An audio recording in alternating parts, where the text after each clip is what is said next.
Hey, everybody. Welcome back to Taboo Talk with Sarah, the podcast that breaks silences, fosters hope, and talks about the tough stuff so you never feel alone. I'm your host, Sarah Jordan Ross. I'm the mum of 3 wild and wonderful boys. And today we're doing things a little differently.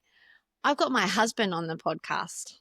So let's see how this goes. As partners in life, love, parenting, and ministry and business, we thought it'd be good for us to give you an opportunity to get to know us as a couple. We thought it was time to bring you into our worlds, the raw, real, beautiful, sometimes even very messy parts of building life together. So it's a little bit different for both of us. I'm used to having my person on the screen, so it's a bit strange having somebody sitting next to me, but this is going to be fun. I think this is going to be a hoot. So I don't actually know what possessed me to make this happen, but hey, let's see where this goes. You've got some crazy ideas that pop into your head sometimes. Sure do. So Sarah, let's start with our story. So let's describe, I suppose, our version of how we met, and, what's happened over the last 16 years. Like, yeah, I know, right? 16 years. How we align our vision and our purposes and faith. And, let's help people get to the nitty gritty of it, the heart of it all, what makes the Jordan Ross family. So, Sarah, how did we meet? In the middle of rainforest. Well, actually, we were both working at O'Reilly's in the Gold Coast hinterland, and you walked into my spa on your very first day. I was senior therapist, spa coordinator, and you just started as head barman. Yeah, and I think I was what? And it was Australia Day. I think I might have been about 40 kilos lighter too, and a bit hunkier. Yeah, just slightly. So I was the head barman at O'Reilly's Rainforest Retreat, and you were the senior spa therapist there. Yep. And like I suppose that first connection, right? We just got off on a house on fire. Yep. I think it was fueled by a joint love of country music and good whiskey. Yeah, I think the whiskey had a lot to do that first night. Yeah, probably. And maybe we should pull it up there because there's some pretty crazy wild stories. Oh, really? No, not at all. So maybe our kids don't need to hear it. Our kid is our editor, so yeah, well, that could be fun. We might have to hold back a little bit. Just a little. Maybe. We'll see. I mean, my show is called Taboo Talk. We talk about stuff we don't normally talk about. So, well, let's get into that. So, we're doing life together. We do, parenting. Well, we've got 3 amazing boys here. They're in private schools, and we got one with MS, we've got one with ADHD, and then we've got boringly normal. Boringly normal? No, he's got his quirks. He is very quirky, and he's also, as much as he wouldn't know it, I quite enjoy it, but like that, he doesn't have medical issues, and how I have seen him grow with watching his brothers cope with that. But it also reminds me that sometimes, because he doesn't, I need to pay attention to what's going on with him, that it would be really easy to miss in the midst of having 2 other boys who do have extra needs. I don't like the term special needs because I believe all children, all people are special. We're all created in our own unique ways with purposes that only we can fill. But there are some people around who need a little extra care, a little extra love, a little extra attention, a little extra help to be the best that they can be, because they're facing struggles that the rest of us don't. Yeah, totally. And I think we've got some really important topics right here. So guys, we're both marketers, we're both leaders, we're both influential people in our own right. We've had to grow through the messy and do life together. And so, this serves both podcast shows, right? Yeah. But it's more about you getting to know us and getting to know the heart of what drives us. Why we do what we do. So I want to come back to, how we met. Really 2 very different people, two very different backgrounds. Very much. Right. And that did cause some messy conflict, some challenging times. But one of the things I love about you, Sarah, and one of the things I've learnt from you is the power of just meeting people where they're at, coming into that sacrificial type life and love to go through the hard, to go through the transformation, and to help people to see the best in themselves, to help be empowered, to help them to bring hope, light, and joy into their life, to bring possibility. And you earthed that for me in some of my darkest days. And but let's just go right back to the beginning when, you know, the romantic sort of phase when we really didn't know what we were getting ourselves into yet. And the possibility and hope and love and joy and, you know, that honeymoon phase of our early days, our early marriage. And let's talk about some of the taboo stuff, if you will, the challenging stuff that most couples sort of just dismiss and move on because it's like, yeah, that's part of the process, right? But like, you married a cowboy. Yep. You married an atheist. You married someone who used to like drink, party, and smoke and have a good time. It was all about the now. It was all about, you know, instant gratification. Like, that was my upbringing, right? I was brought up in Western New South Wales. I was brought up with the, you know, the cowboy sort of attitude, cowboy up, and you know, didn't have a faith background whatsoever. I smoked a packet a day. I'm so glad you don't. I drank pretty heavy. I was a gambler, and like, you know, to help be the person I am today, to go through the transformation and step up and take ownership. The main reason I've done what I've done, the hard yards that I've done, is for you. But not for you, but for me. But because you saw the hope, the joy, the possibility, you saw something in me that nobody else really could see or would see. And you helped me get through that, and you helped me to want to be a better person. So my question for you here, you know, and I want you to explain your background a little bit for our listeners too. But my question here for you is, what attracted you to me? Like, why did you stay with me? And I just, you know, everybody wants the answers to this question. I think a lot of our family probably wants the answers to this question. You know, what did you see in me?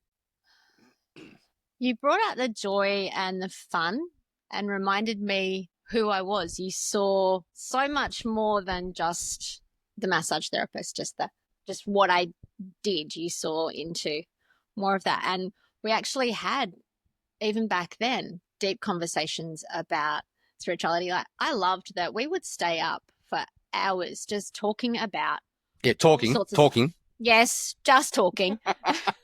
In the very early days. Please don't gross the children out. Yep. Sorry. You say I like to make you laugh, so. Yeah. Sometimes he's very funny, ha, and sometimes he's funny, strange. And somehow got through that. I suppose my background. So on faith things, I was raised Catholic. I have 4 aunts who are nuns. God was a given in my life from day one.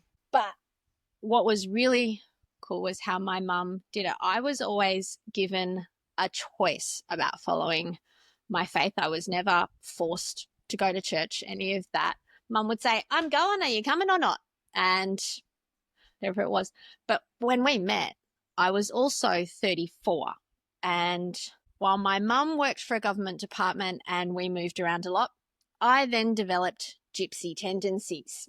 So, I'll also add, I was 26, so she's a cradle snatcher. That's a taboo talk in itself, right? We'll come back to that one. No. Women live on average 7 years longer, so that's actually the perfect age gap if you want to go that way. Well, there you go. We've worked out the perfect age gap. Women, you're going to marry someone younger. Yeah, and that way you can get them young and train them, right? All right. So come back to you're telling people, telling our audience. In Australia, I have lived as far north as Cape Tribulation, as far east as Brampton Island, as far west as Moree, and as far south now as Launceston. We've been in Launceston 11 years. hang on, how old's Lachlan? Almost 12. Almost 12. So it's going on 12 years that we've been in Launceston. That is the longest I have lived anywhere my whole life. Prior to that, the longest was probably about 4, and that was when I was at university. So there's another of the differences between us. I have university education. I dropped out of school in year 9. The first year of our marriage, I started a master's degree in bioscience research after having I have a degree in sociology and human bioscience, and then went into massage, and I've spent the last 25 years in a health and wellness space. So Sarah's very educated and very knowledgeable and has a lot of wisdom in this space, yet I haven't got a piece of paper to my name. I've gone through the school of hard knocks and learned to fail forward fast to be where I am today. So some very different pathways to get where we are. Yeah, but we both like gathering wisdom from those around us and gathering stories, because so many of us, we have amazing stories to tell, and our stories are the thing that connect us and are the thing that allow us to help each other. So we'll get into the stories in a moment, because I think it's very important for people to understand where we come from. And essentially, like I teach in attraction marketing, right, is the struggles, the Sucksville, the pain, the dark days. Like there were a few. Well, I very publicly announced, I tried to kill myself over 10 years ago. So, there's a reason behind that. So let's unpack that a bit more from both sides of the story. Yeah. But I want to come back around to sort of influence, right? Because leadership is influence and influence is leadership, right? And I think that's probably one of the areas that we've both grown in over this last decade and a half together, is learning how to become better influencers and better leaders, for not just for ourselves, but for our family and for our community. And like, we've done a crazy thing last year. Like, we started an online church. Yeah. Like, you've got to be a bit of a crazy misfit type person to want to go do that. Hey, I've never fitted nice and neatly into any box anyone's tried to put me into. Right. So I want to come to that. That's the topic I want to hit on, right? Yeah. There's a few different areas here, but let's come back to the early days. So we've got an atheist, and essentially someone who comes from a Christian background is very devout. Yes. I was asked once, at a time when I wasn't attending church regularly, what it was that made someone whose faith was as strong as mine. If there is one thing I know, there is a God and he has a plan. Some days I wish he'd let me in on it. And I really wish, before I had to learn the hard lessons, that he'd take his steel caps off before he boots me up the backside. But yeah, that's just how it's. When I trust that there is a plan and I lean into that and I go with that, things work out so much better. It's when I do but I want it this way and I want it now and I don't get why it's not happening. And chuck my little 3-year-old temper tantrum and... Oh, we're both pretty good at that. Yeah. Yeah. In Enneagrams, like, I'm an 8, you're a 9. We both in that anger triad. And yeah. And then if you want to look at other things, because another one of those taboo topics sometimes is astrology and how that works. I'm a Scorpio, so I'm supposed to have a filthy temper, which I can do, and a nasty sting in my tail. And I'm a goat. I like to butt heads. So we make an interesting mix on a lot of, but yeah, the personality profiles, there is some bits where we complement each other perfectly and other bits where we are so different in how we see and approach. And let's talk about the differences. Yeah, because a lot of outside influence, family included, on both sides of the family, have tried to say that we're not a good fit for each other in a nice way. No, in no uncertain terms. Like, I want to get raw and real and vulnerable here for a second. Like, your sister basically tried to convince you to leave me in my dark days. And you had every reason to. She was justified in that because she was trying to protect you. I get it. But you stayed by me. You stuck by that hard. And you're probably one of the most stubborn people I've ever met. Yep. You're also one of the most forgiving people I've ever met. But, We're talking about influence here in this conversation, right? What influenced you to stay when I was being a complete arsehole? Because I knew where that was coming from. I knew the pain that was behind that. And I also knew I was dealing with my own pain, and we got very disconnected in those stages too. And I was at the point like dealing with my mum's cancer and having a young baby, you dealing with your disability. You had postnatal postnatal depression, but we didn't even realize that that was it, because with everything else that was going on, I was just getting through every day the best I could. But there was also like why I stayed was because I knew who and what we were outside of that pain and what we could be and what we were together. And you're right, I am stubborn, and as bad as things got, I never got to the point where I went, nah, I just want out.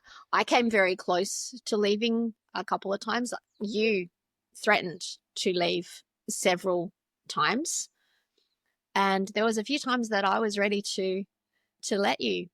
But it also, and looking back on it now, I will admit, and I'm really glad I've worked through a lot of my issues. But still working through. Yeah. Abandonment was a big thing for me. And also, I suppose because my parents divorced when I was quite young. I was raised by a single working mum who, I don't know how she managed it, because she still never missed a school concert that I was singing in or a race I was running. It's hard enough doing it as a couple. Yeah. I have hats off to any single parent out there doing it. Because parenting is a tough gig, and it's even tougher when you're doing it by yourself. And I suppose I was always raised too. So I traveled by myself, because I also did a stint in the UK and Canada. I went to the UK on a working holiday, landed there, no job, no house, no nothing, but enough money to buy a plane ticket home if I needed it. So both of us, before we met each other, had really figured out our identity and who we were. Yeah. Like, I'd been to New Zealand for a good stint over there. I left home at 15. You know, I traveled quite a fair bit of Australia and, you know, all that sort of thing. I thought I knew who I was. Like, I'm not naive looking back at it now, but I had a sense of identity and what I wanted my life to look like. And so did you. You know, we had a sense of identity outside of our families. Yes. And I think when we came together, we complemented each other's identity and we liked what was brought out, you know, in those romantic honeymoon phases. We challenged each other in good ways. Yeah, we helped each other to grow. Yeah. Right, and to step up and be challenged in a good way, but to grow together. And I'd say that the number one thing we've done well is we've looked for ways to continue to grow together. Yeah. And so I see like my own parents' marriage breakdown, probably your parents' marriage breakdown, any relationship breakdown is because they've grown apart, not grown together. Well, they've grown individually, but they've grown in different. That's what I mean, grown apart. What they've wanted is different. And then there's always and again, it's one of those taboo topics that we talk about, the differences. So my mum is very strong, independent. Yeah, one of those first generations of working mums. So when my parents divorced, I was the only kid I knew who had divorced parents. But like, I look at my parents, and when they were together, they were really together and they were good together. I know my parents loved each other. They were married for 25 years and had 5 children, but they went through some challenges and they had different ideas of how to do that. And then I think when my mum got a really good government job in Sydney that required us moving away, it was hard for my dad, who'd always been there. And you could relate to that. Man's supposed to be the provider. He's supposed to be the breadwinner. Yeah. So then when my mum was able to take on that role, it was hard for them, and they didn't adjust to that, really. And Well, they didn't reconcile to that. Yeah, in our early days. So I'm the more educated one. In our early marriage, I was making more money than you. Well, there's been in our entire marriage, there's been stages where it's been me, it's been you, it's been me, it's been you, and we've been okay with that. We've had to be out of necessity. Yeah, but we were both independent before that, and it was two independent people coming together. Yeah. Whereas sometimes, and there has been times through our marriage, because we've been together, 16? Yeah, and there's been times where I've dragged you kicking and screaming and tried to force it to go one way or another, not realizing that, hey, I need to learn to get your buy-in and get you to say yes rather than just say, fuck it, like you coming this way with me or not. Yeah, and sometimes I let you think that you're in control. Yeah. Just as stubborn in how I get. I think funny thing that just popped into my head was one afternoon you and I were having a discussion. An argument, maybe. Yeah. And our son Harrison comes out with, now, is this what you call passive-aggressive negotiation? It's just like, oh, crap, I've just been called out on my behavior by my 12-year-old. We're pretty transparent as a family. We don't hold back. Like we argue in front of our kids, but we also make up and forgive in front of our kids. Like they see the whole lot. And so I know we do a lot of things different to what a lot of other people do it.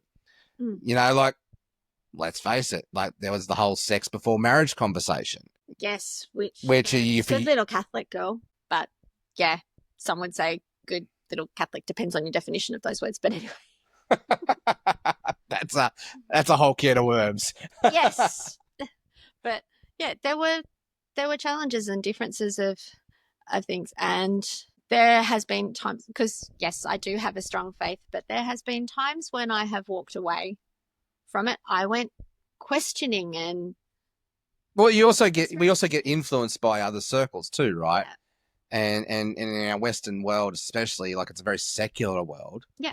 And we're very influenced by what other people are doing, and peer pressure has a big thing. Yeah. But I also think that, you know, and it's going to sound very blunt for a second, but weak minds get peer pressured. Those of us who have gone through the hard, the internal, the messy, and got that mental fortitude and use, you know, the right healthy things to help us, to guide us, to shape us, that itself is brainwashing, and we get to choose what we get brainwashed with, right? So it's our choice in that space. But there are a lot of people who are a little bit blind or a little bit, you know, not awake to certain things. It's probably the best way to put it. And manipulated and influenced and taken different directions. And then there's also we all go through lots of different experiences, and everyone will have their different way of coping with that, or their different way of numbing out. Because a lot of times, there you go, those behaviors, drinking, sex, drugs, gambling, you name it, all those things, they are generally a very bad coping mechanism for dealing with the crap you've been through. We're going to survival, right? Yeah. So my vice was gambling. Yeah. And you know, when I look back at our hard season, my hard season, I got to the point where I thought the best way for everything to move forward was for me not to be a part of the equation and to kill myself. Yeah. And my way of dealing with that was to get angry and verbally abusive to push everybody away. I didn't realize that that's what I was doing, but now I look back on the other side of it, that's exactly what I was doing. It was a defense coping mechanism. Yeah, because you didn't feel like you deserved to be loved, like you deserved to be cared for. You had major things of lack of self-worth. Well, it's not deserving at all. I don't think that's the right word. I didn't feel seen, heard, known, or even understood. Yeah. I think when we talk about Maslow's hierarchy of core needs, right, we talk about, you know, making sure we've got safety, like a roof over our head. We've got, you know, the power turned on. We've got our bills paid. They're physical core needs. But all of us, there's emotional. You don't look at the emotional. I'd say there's a baseline underneath that, even that we need more than we need a roof over our head. We need people who see us, who help us to feel understood, help us feel known, heard, and loved, and help us to feel like we belong somewhere. We need a sense of belonging. Yeah. And until we've really found that sense of belonging, we're always going to be in that escapism, that space of coping. And of trying to fit in. I love how Brené Brown describes the difference between belonging and fitting in. She says, fitting in requires you to change who you are to fit in with that group. Yeah. And quite often, that is what we'll do when we're in pain. We'll say, yeah, hanging out with this particular crowd. But in order to hang out with them, I have to be, do, look, have a certain way. You have to conform, not transform. You have to conform. Yeah. But then when we find that place that we truly belong, that is where they see us for who we really are, and where they come alongside us and don't expect us to be anything different. We are able to just be who we are. And that is truly belonging. And I think that's what all of us are searching for. So let's come back to, our hard time there as well. Mm-hmm. I gave you every reason to run away, to move away. I pushed very, very hard. And, look, there was times where you pushed back as well and that type of thing. Like, it wasn't always just me. No. But, in that space, in that darkness, in that hopelessness, in that lost, you stuck by it. So what we're talking about, sense of belonging, right? Because when we find our tribe, we find our vibe. But when we find our purpose and our why, we'll go through. Well, look at Paul from the Saul of Tarsus, right? Yeah. He was very clear on his mission. He was very clear on his why. And he went through hell and back to be able to fulfill on that mission. He got shipwrecked. He got flogging. He got stoned. He got almost like to the point where bashed to death and imprisoned and all of that. And still he went through that really challenging, torturous, mission and experience. Yeah. And his identity was belonging to that purpose. So what was it for you? Like, what for you helped you to go through hell and back? Oh, maybe we should tell them a bit of the hell and back that I did go through. So, well, yeah, start there and then I'll share my side of that. So I was the sick kid, and then I cared for my mum through a cancer journey. I lost her 2 weeks before our son Lachlan was born. Now, Lachlan is our middle son. He was born 2 weeks after mum passed. He was also preemie. Yes, he was 6 weeks preemie and had a few issues.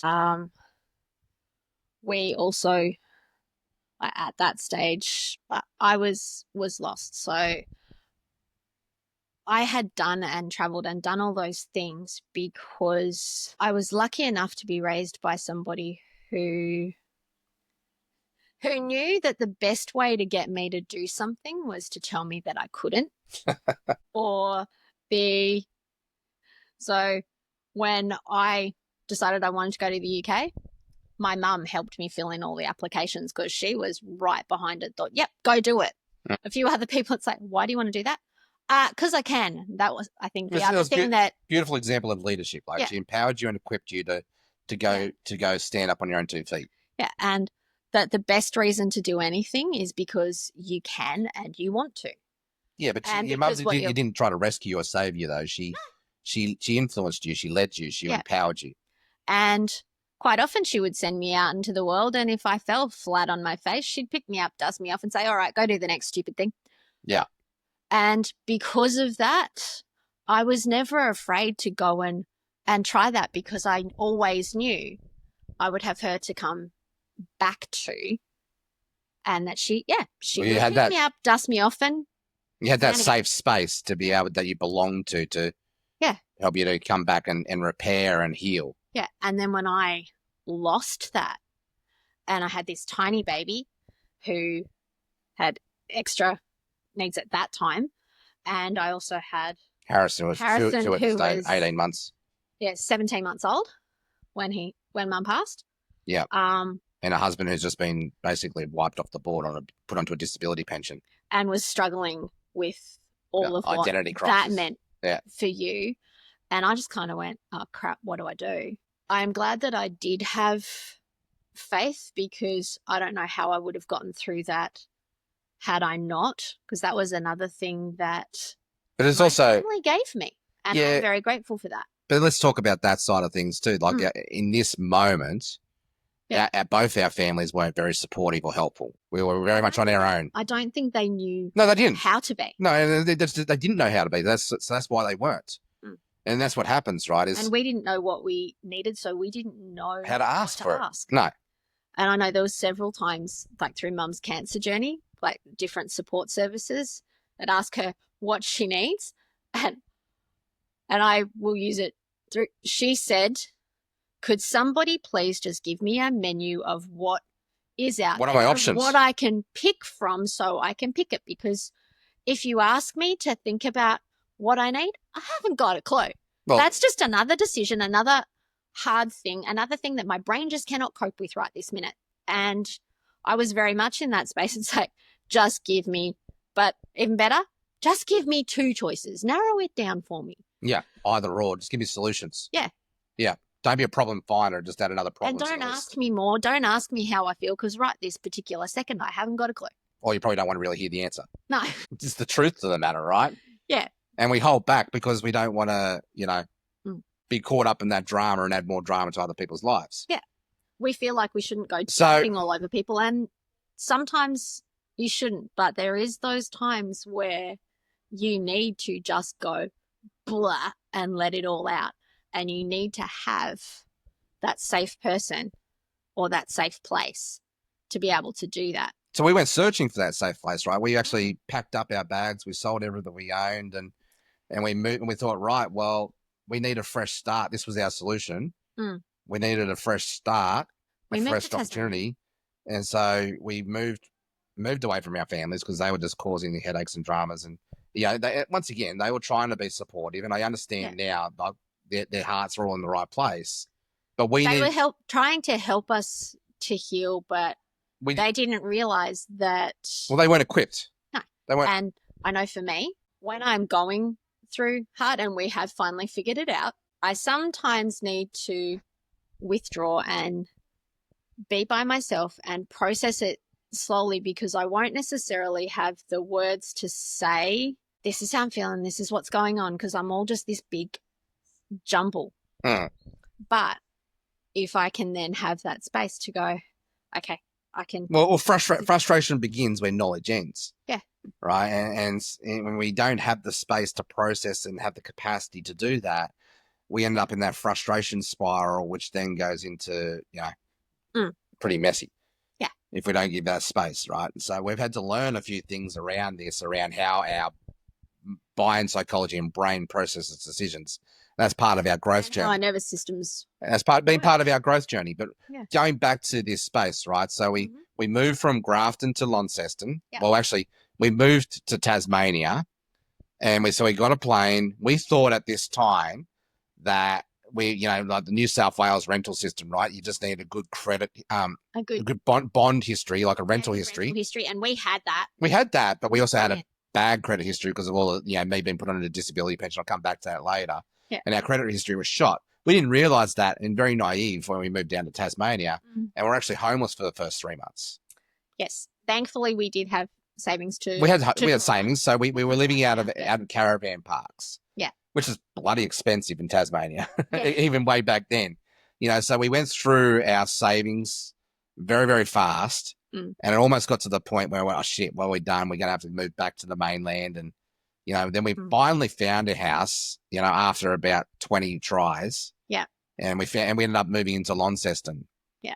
Now, at this stage of the game, we thought we'd made the worst decision of our lives moving to Tasmania because of the hardship of trying to find a place. But being stubborn and not wanting to go, it didn't work. Oh, we didn't want other people to be right. Yeah.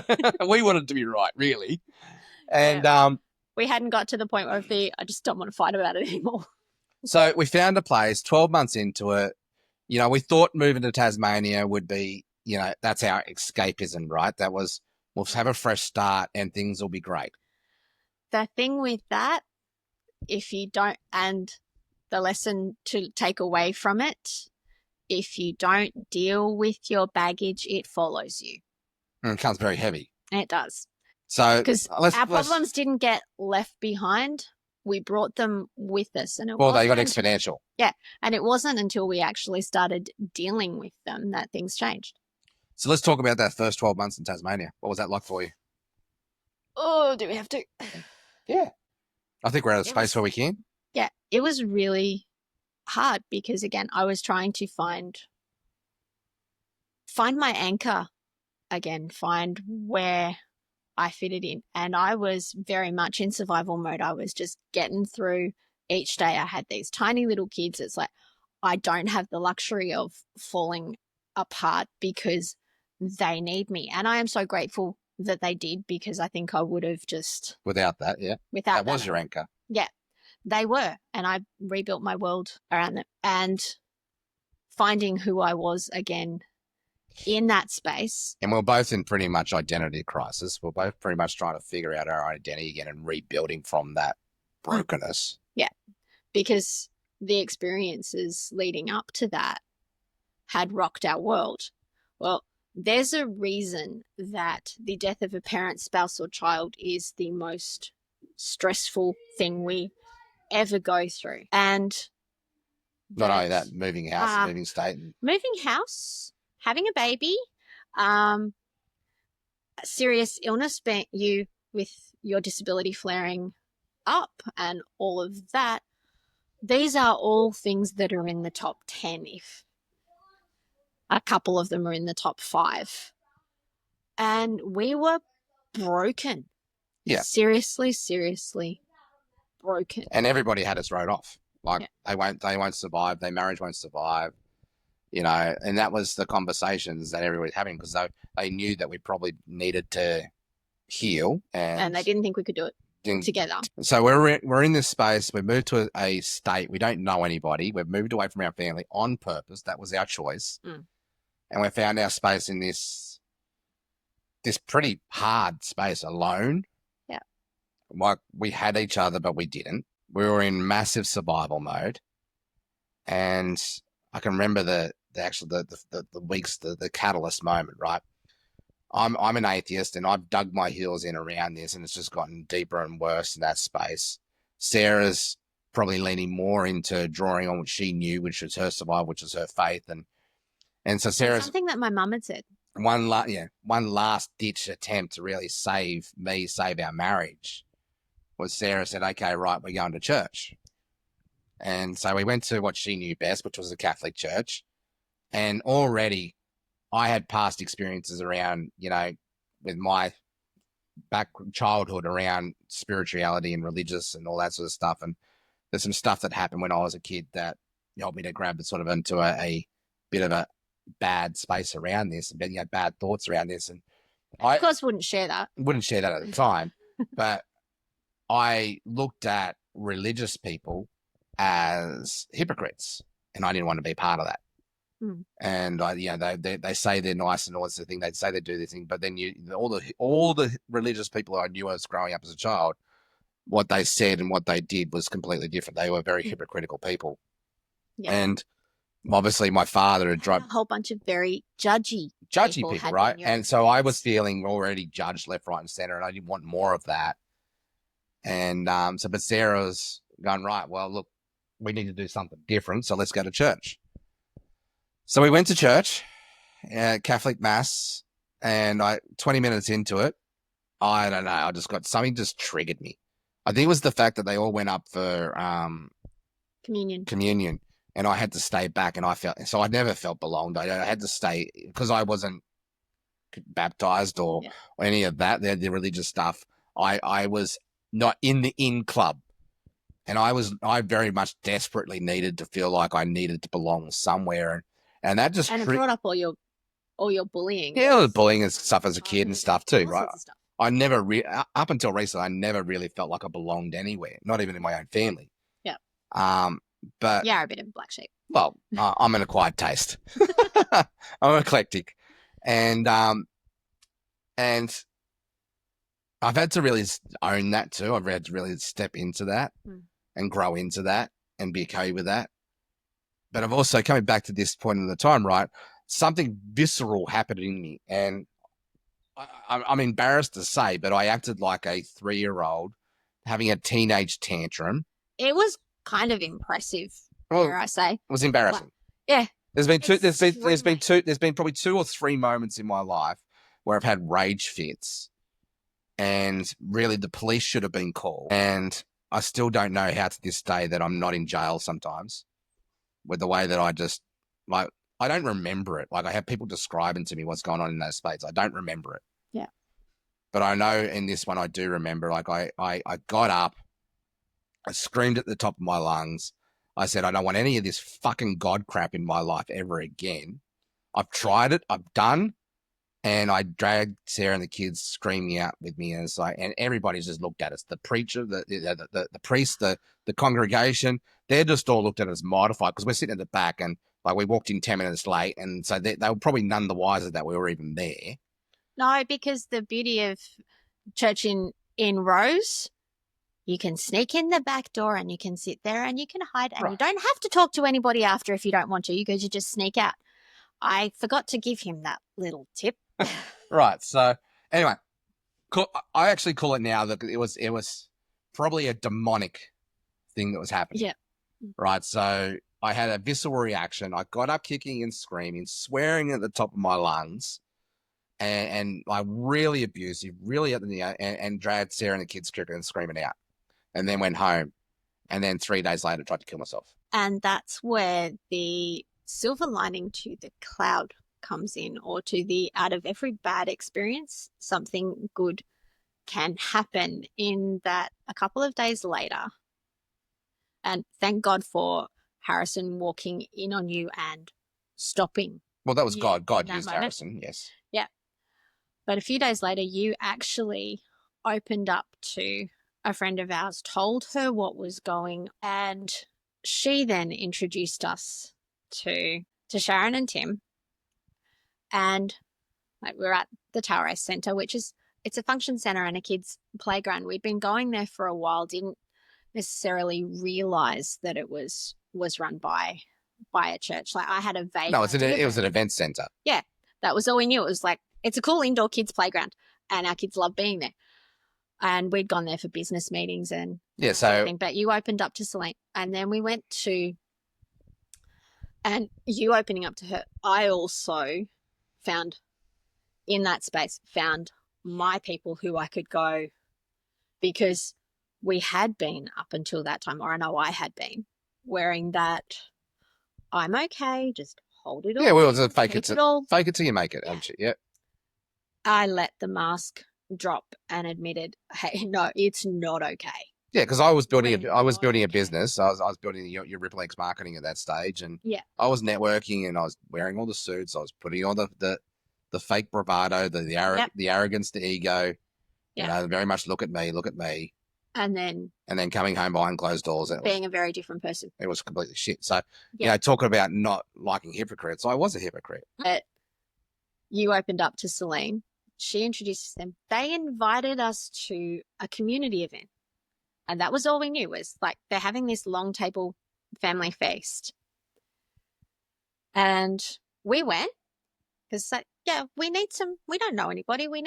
I identified there at that stage, the missing piece for us was we needed friends. We needed connection. We needed community. Yeah. So we're not supposed to do life alone. And we had walked away from our families and we're trying to do it all alone, which is what so many people do. Yeah. But then at that dinner, when we were invited to, so it was a Friday night, when we were invited to check out the church service on the Sunday, I had this, could the ground open up and swallow me now, because this is not going to be pretty. That PTSD from the last event. It was just like, okay, the last time I tried to take him to church, it did not go well. And I did not want to repeat of that, and I was bracing for the well, I wouldn't have been at that particular point. I would not have been surprised if you smacked him out just for offering the invitation. But you didn't. You accepted the invite, and I'm standing there going, okay, we'll see how this goes. Is it yeah, I'll say yes, we'll go, just to shut him up so we can get out of here. But then we actually went. And the thing my mum had said was that he needs God in his life, and when that happens, everything else will work itself out and will be okay. We won't tell her that she was right. I think she knows. My mum had one of those really annoying habits of frequently being right. We don't want our parents to be right, but most of the time she was. Wisdom, right? Yeah. And on that Sunday, because I had known that was what was missing, and that was why I tried to take you to church, I spent that Sunday with tears streaming down my face because I knew I'd come home. And when you went up to Tim at the end of the service and said, I don't know anything about this Christianity stuff, but I know I want to. I know what I've been doing hasn't been working. I want to know more. Will you help me? That was the start of turning everything around and of a really beautiful journey. Well, the start of it was me realizing that at that point when how selfish I was going to be, trying to kill myself. And I was like, I was 2:00 in the morning. I had the bottle of Jamison's. I had the bottle of pills. Yeah. I was looking myself in the mirror. I was just about to do it. And then in that split second, next second, Harrison, all of two, never woke up at night. He was a sound sleeper, gets up and says, Dad, what are you doing? And that stopped me on a track. And it was just that ownership of how selfish I was. And that's where my ownership started to begin. So I was in a world of hurt. You were too, but in my own way, right? I was both in a world of hurt. And my hurt it wasn't my fault. No. I was a victim. I was severely bullied as a kid. I had not a great relationship with my father. Yep. I had every excuse and every reason and every justification to say, hey, I was a victim. This is not my fault. I was in that blame, excuse, and denial space. And it was through starting some personal development coaching, actually through some business coaching, that I, needed to start to see how to live life above the line, to start to take ownership, accountability, and responsibility for my stuff, right? And you needed to learn how to pick up your all. Yeah, I needed to pick up my shit and deal with it and do the messy, hard internal work. And so taking ownership of that very selfish decision that I all but made was the catalyst. And then God just surround, once you make that decision, God opens up doors. And now looking back, that's what's happened, right? So God introduced me to Celine. We both had that safe person to be able to lean on and just go right. And then she connected us to Tim and Sharon. Once again, safe people. And the tail race community was a community where it was a safe place for us to feel like we belonged, and they invited us in. It wasn't pressured at all. It was very much an invitation. Yeah. And it helped us to feel like we belonged and gave us that safe space to be reconciled and to own our shit, to take accountability, to take responsibility, and then give us the safe space then over the next 10 years to heal. Yeah. And we're still healing. We're still doing the messy. We're still doing the transformation. We are all works in progress. And I sometimes think, and one of our lovely friends, Anne, has a great way of putting it, rock bottom is a really firm foundation to build back up from. And I think we needed to hit that for us for both of us, and one of my early experiences too, of when I knew that I'd found that spot where we belonged, was with Alana and our son Lachlan. Now, understandably, Lockie was very, very clingy in that I suppose I was his safe place. He didn't have. Well, I definitely wasn't. No. And yeah. He still is very clingy. Like, Yeah. and both Harrison and Lachlan, you know, I was not a very safe person to be around. No. And they, you know, basically that's one of the things that I have done a lot of work on, a lot of restoration and repair and forgiveness and seeking through, you know, with Sarah and my kids, is learning how to become that safe person to, so they want to be around me, because Harrison and Lachlan, their look in their eyes, it broke my heart every single time to have my own boys looking up at me and be so fearful of me and run away every time I tried to get near him. Well, Lachlan in those early stages, because he was only 4 months old when we moved to Tasmania, so he was still under 1 when this had, or he was about 1 when this all happened. But we'd been going to the Tower Race for business meetings for a while, and Alana looked after the kids.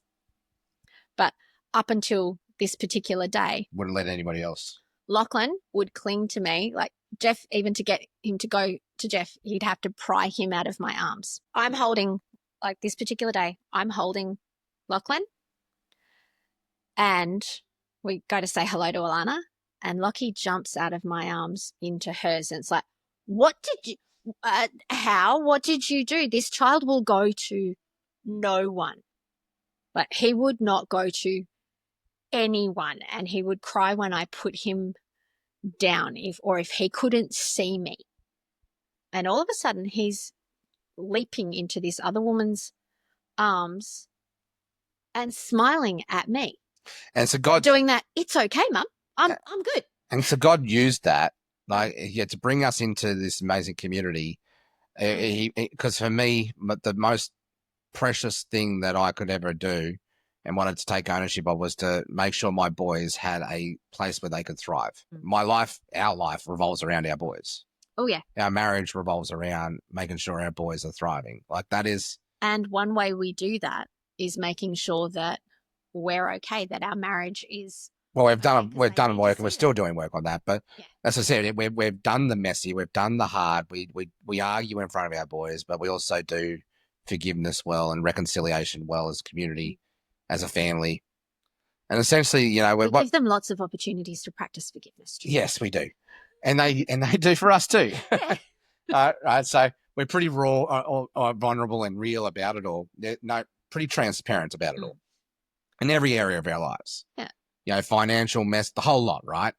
Within our circle. We shelter them to our safe a certain space. extent, but not to the point where they don't know that there is challenges. Yeah. We don't hide things from them. Yeah, they know. They don't need to. Yeah. To be exposed to, of course, but yeah, we let them know what's going on so that they. I don't think we need to justify that. No, but then they feel safe to talk to us about stuff. Yeah. Like, if you feel like if you want to judge us and condemn us on the way we're doing things, then you're probably not our tribe. See you later. Like, bye. People in glass houses should not go throwing stones. Well, yeah, don't look at the speck in my eye when you've got a plank in your own. Yeah. So this whole journey, how that got there. This whole journey, though, right, where we're leading to is transformation. Yeah. You know, and I think we've done some massive transformation in our marriage, in our personal lives, in our family lives, in our business lives, financially, physically, emotionally, spiritually. Yeah. If I had to sum it all up, the thing that's helped us thrive is learning to embrace transformation. Yeah. And part of that is learning to embrace how to love ourselves, how to love God. And yes, I do love God now. For those of you who are listening, I was an atheist. And now I'm, you know, both Sarah and I are online pastors. We planted a church 12 months ago, actually this weekend, you know, and, you know, I remember Tim and Sharon, they went to Exponential last year and they came about, started talking about, so maybe not this weekend, I think maybe it's the weekend after, but it's close to 12 months. Yeah. We decided that we're going to plant a church. And so we started today's discipleship community and to help people to transform in Jesus' love. Yeah. And because we'd seen, like, through our own experiences as well and through friends and family, there are times when actually getting to a physical church is really difficult. I suppose we noticed it with Harrison with his MS journey. There was times where we just couldn't go. And yes, you can watch services online, but you then miss that community and that connection. And we wanted to create a space for that. And also that we've seen so many people who they have a faith, or they're questioning, they're exploring, but they don't have somewhere to go to be able to do that. And then we have friends in our church community now too who are homeless or doing things tough, and they can't always get to a physical church or don't feel safe and comfortable to be able to do that because they... Yeah, and then we have other Christians who want to get really into the heart of discipleship. Yeah. And might not necessarily have that at their local church, but there's something missing for them, so they're attracted to that space as well, right? So we've got everything in between and everybody in between. And what I love about what we're doing is just like how we were welcomed into a safe space, we're creating a safe space. And no, I've got the fidgets. So let's, we've been going for an hour now, so I think we could talk all day about this topic. Yes. It is our lives, and people do love to talk about ourselves. Yeah. No, I'm usually much happier being the one asking questions, but I do like just sitting here having a chat. All right, so let's call it a wrap. So let's do our quick 30-second testimonial. There was once a time in my life. So I'll start, and this is one of our things that our good friend Tim O'Neill taught us, to be able to help share our, and Steve Addison, to be able to help to share our stories with people, right? So what I want to sum around here is yes, this is a joint podcast episode for Taboo Talk with Sarah. I think we've talked a lot about taboo stuff today. Do you think we ticked that? Yeah, I think we covered it. I think the other thing we didn't say was why I started it. Oh, we can come back to that. Yeah. So hold on to that. So we're basically, this is a joint podcast. I think we've ticked the box here. We're talking about stories telling and attraction marketing and, purpose and life and why. Stuff. I think you know why we do what we do.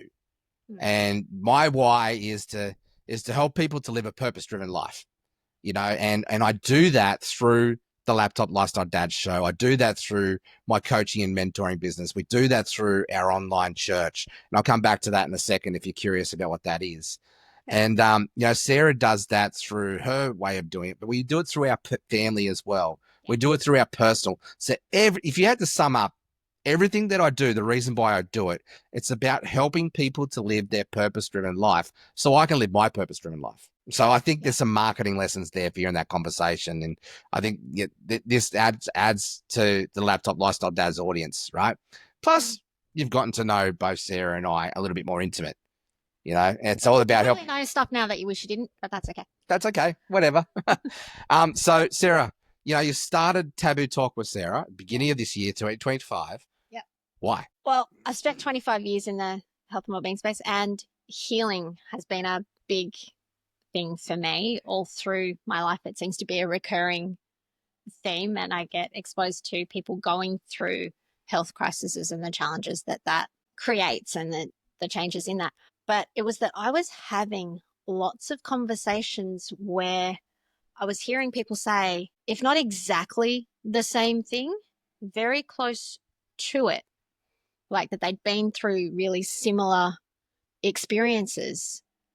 And the common thread was no one talks about it. So it was that lots of women have been through miscarriages or stillbirths, or lots of people have lost their parents.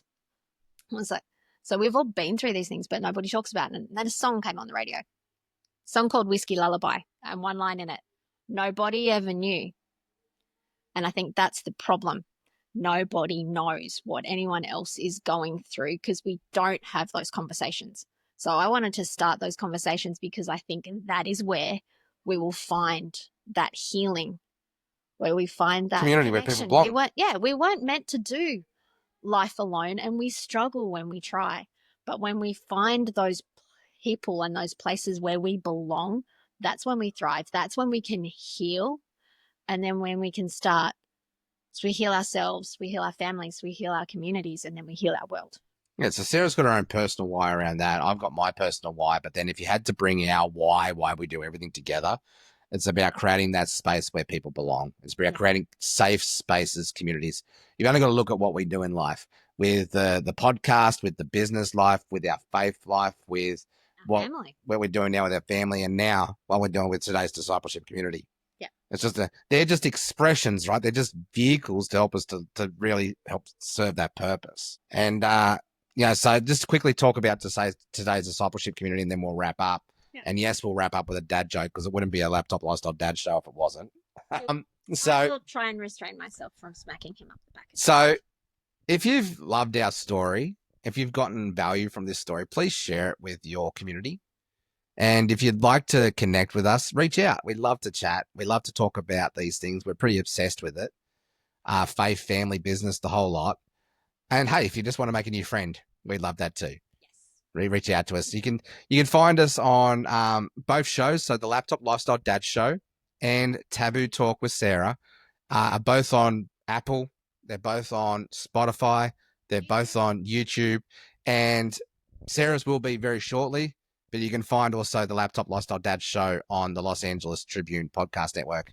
And we'll be bringing Sarah's over shortly, I reckon, too. I've just got to talk to the right people to make that happen.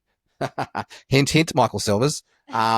Anyway, so if you'd like to know a bit more about our today's discipleship community, that's our online church. We meet up at a Monday morning at 10 a.m. Sydney time. We're a global community. We've actually got 7 countries represented. Yeah. We've got probably around about 40 people that show up between all of the different groups. Well, we're a small group community. Like, we've got Brad and Bell leading Alpha Online on a Tuesday at 7 p.m. Central Time. We've got our 12 p.m. Wednesday here in Australia. We've got our big call that we run for the international global community on Monday at 10 a.m. Sydney time every Mondays, which is normally Sunday, anywhere from about 3 o'clock to 7 o'clock in the USA. Yeah. And it's group discussion. It's like small group discussion where we pick a topic. At the moment, we're unpacking like how and why the Bible, and how it's a tool to help us to go deeper with our faith. Next Monday, we're talking about how to use soaping, which is a way to journal on the Bible to get the wisdom and glean from that and apply the lessons to our lives and help us to grow from that space. Everything we do is about helping us to transform the one through Jesus' love. That's where transformation happens in that heart, one soul at a time. Yeah. And the great life at a time. Great commandment, right? Is to learn how to love yourself, love God, and to love others. Yes. And then go and teach other people to do that exactly the same thing. So that's our expression of how we're doing that through TDC. And if you'd love to learn more about that, we'll make sure that the links and the details are in the show notes below. Yeah, we'll get our little editor to pop them in. Of course we will. And Harrison, thank you. Mum and Dad love what you're doing in this space and stepping up at 13 years age and doing our production and editing for both podcast shows. He's getting paid for it, but he also, I love that he's taken ownership of it, and we wouldn't be where we are without your support. So thank you, Harrison. Really appreciate you.